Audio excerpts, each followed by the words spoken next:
2006년 강원도의 늦은 밤, 한 여성이 발걸음을 재촉하며 집으로 향하고 있었다. 그때 옆을 지나가던 검은색 승용차 창문이 내려가며 한 남자가 탑승 권유를 한다.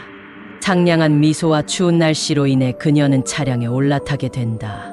그 후 차량은 어둠 속을 달리며 그녀를 더 이상 찾을 수 없게 되었다. 그녀의 실종 후 유사한 비극적인 사건이 이어졌다.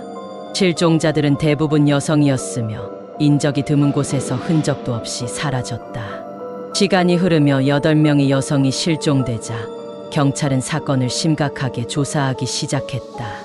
그 후 정선의 작은 마을에서 또 다시 여성이 실종되었고 인근 CCTV에 뒤 번호판이 훼손된 검은색 승용차가 포착되었다. 경찰의 수사 방향은 검은 승용차에 주목하기 시작했다. 차량의 흔적은 경기 남부 일대에서부터 강원도 산간 지역까지 이어졌다. 하지만 사건은 계속 발생했으며 용의자는 유령처럼 피해자들을 데리고 사라졌고 경찰은 좀처럼 용의자를 찾아낼 수 없었다. 그러던 중 납치해서 도망쳐 나온 한 여성의 긴박한 구조 요청 전화가 경찰서로 걸려왔다. 그녀를 구출한 경찰은 그녀의 증언에서 놀라운 사실을 듣게 된다. 늦은 밤 한 남성이 검은 승용차를 끌고 자신에게 차를 타라고 권유했다고 한다. 그의 얼굴은 한없이 온화했으며 외모 역시 훌륭했다고 한다. 그리고는 차량이 으슥한 곳으로 가게 되더니 본색을 드러냈다고 한다. 여성은 차량이 도량에 빠지게 되면서 그가 밖으로 나간 사이 간신히 도망쳐 왔다고 한다. 그 말을 들은 경찰은 그가 현재 벌어지고 있는 연쇄살인범이라 확신하게 된다. 그러고 어느 밤 경찰은 검은 차가 불타는 장면이 목격되었다는 제보를 받았다. 화염에 휩싸인 채 타오르는 차량은 바로 그가 사용한 것으로 추정되는 차량이었다. 차량 내부의 흔적은 전부 타버렸지만 남아있던 작은 단서들이 경찰의 눈에 포착되었다. 그리고 그 단서는 조사한 결과 한 명의 신원을 밝힐 수 있었다. 그 남자의 이름은 강호순. 말솜씨 좋고 여성을 유인하기에 매력적인 인상을 가지고 있었다. 하지만 그는 이미 수많은 여성을 사망에 이르게 한 혐의로 수배 중이었다. 그의 범죄 행각을 조사한 경찰은 극악무도함에 경악을 했다. 여성을 살해한 뒤 그의 시신을 강원도의 깊은 산속에 유기하는가 하면 피해자들을 성폭행한 뒤 계곡에 던져버리는 참혹한 행동을 했다고 한다. 심지어 자신의 부인과 가족까지 돈을 위해 살해하는 괴물 같은 모습을 보였다. 경찰은 그가 사용한 도구와 범행 수법을 분석하며 그를 추적해 나갔다. 그는 범행 흔적을 남기지 않기 위해 차량이나 범행 장소를 지워버리며 추적을 피했으며 심지어 피해자의 손톱을 잘라내 자신의 혈흔이 묻지 않도록 하는 치밀함까지 보였다. 과거 강호수는 치명적인 매력을 이용해 여러 번 결혼하며 여성들에게 접근했고 많은 이들이 그의 신뢰를 믿고 범죄의 희생양이 되었다. 그는 심지어 결혼 생활 중에도 내연녀를 두었고 주위에 그것을 자랑스럽게 떠벌렸다. 강호순의 이런 성향은 살인마일 뿐 아니라 자신의 행동을 정당화하며 범죄를 벌이는 소시오패스라고 할 수 있었다. 경찰은 그가 아내와 장모에게 거액의 생명보험을 들어놓고 방화 사건을 일으킨 점을 추적했다.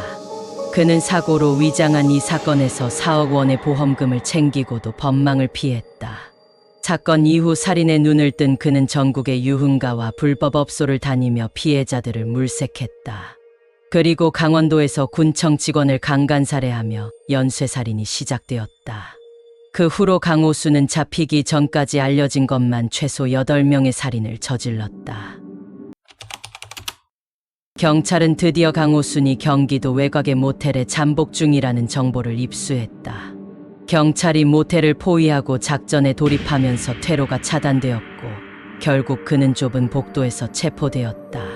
체포 당시 그는 오히려 여유 있게 웃으며 증거를 가져와 보라는 도발적인 말을 남겼다. 경찰은 자신을 절대 잡을 수 없다고 주장하는 그에게 차근차근 물증을 내밀었다. 가장 먼저 제시한 것은 마지막으로 사용한 차량에서 발견된 혈흔이었다. DNA 분석 결과가 그의 범행을 입증할 수 있는 결정적 단서임을 알리자 그의 표정은 차츰 변했다. 그의 휴대폰 위치 기록과 피해자들의 접촉 시점이 일치함을 지적하자 강호수는 말을 멈추고 외면했다. 경찰은 프로파일러 분석을 통해 강호순의 심리적인 압박을 가하며 그의 차량 GPS 기록과 범행 장소 이동 경로를 확보해 결정적 증거로 삼았다. 재판이 시작되자 전국적으로 유명인이 된 그를 보기 위해 재판장은 사람들로 가득 찼다.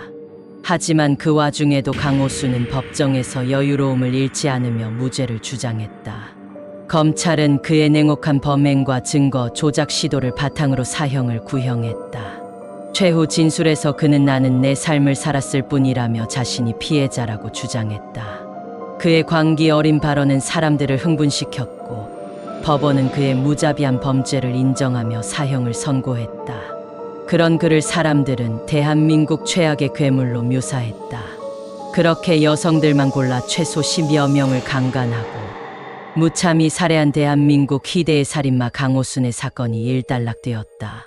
현재까지 수감 중인 강호순은 교도소 안에서도 자신의 죄를 뉘우치지 못하고 여전히 자신의 행동의 정당성을 주장하며 수감 생활을 하고 있다고 전해진다. 어떤 사람들은 이 사건을 팬카페까지 만들며 강호순을 추종하는가 하면 피해자들 중 한 명의 오빠는 이 사건을 계기로 경찰이 되었다는 등 쓸쓸한 후문들이 전해진다.